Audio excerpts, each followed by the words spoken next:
Hi, I'm Laura Brodniak with the Lonas Group, and I'd like to invite you to our discussion today about client care. Let's hear what Denise has to say. Denise, I think a lot of agents confuse client follow-up with client care. Define for me what you mean by client care in a real estate transaction.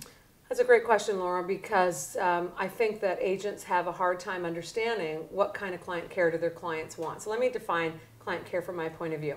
There are three parts of the transaction.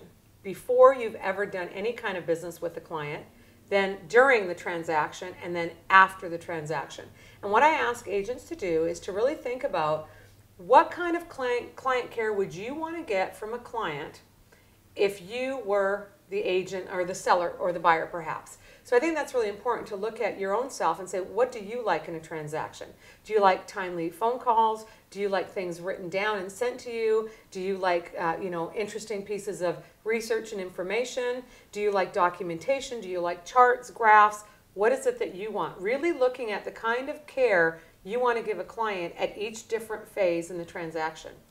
That's great. You talk about before, during, and after. Can you give us examples of client care for each one of those segments? Absolutely. Before a transaction, before someone ever knows you, it's their opportunity or their time period to get to know you. And most agents don't do a really great job of articulating the services they offer before the transaction. I think it's really an agent's responsibility to sit down and ask themselves, what have I got to offer these clients? What are my services or my choice of services? So before the transaction, I tell agents they literally need to make a list of services or a menu of services. That can be translated into, for example, a buyer's package or a seller's package. Then during the transaction, let's imagine you've now just listed someone's house. Very few agents actually give written feedback on showings, written feedback on advertising, open houses. So having a marketing activity report and things that communicate to the seller what's going on is critical. That's a great way to communicate and to take care of the client. Also, phoning them and letting them know what's happened immediately following an open house, or perhaps while you're at the open house, write a summary report and leave it for the client.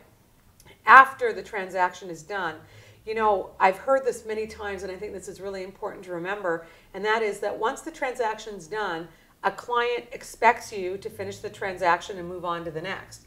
But wouldn't it be great if that's where your client care really, really started?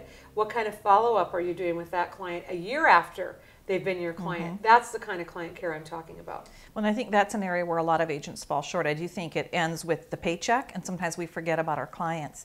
And one of the things I'm hoping we can talk about on a future segment is something I know your company really feels strongly about, which is the annual client appreciation event.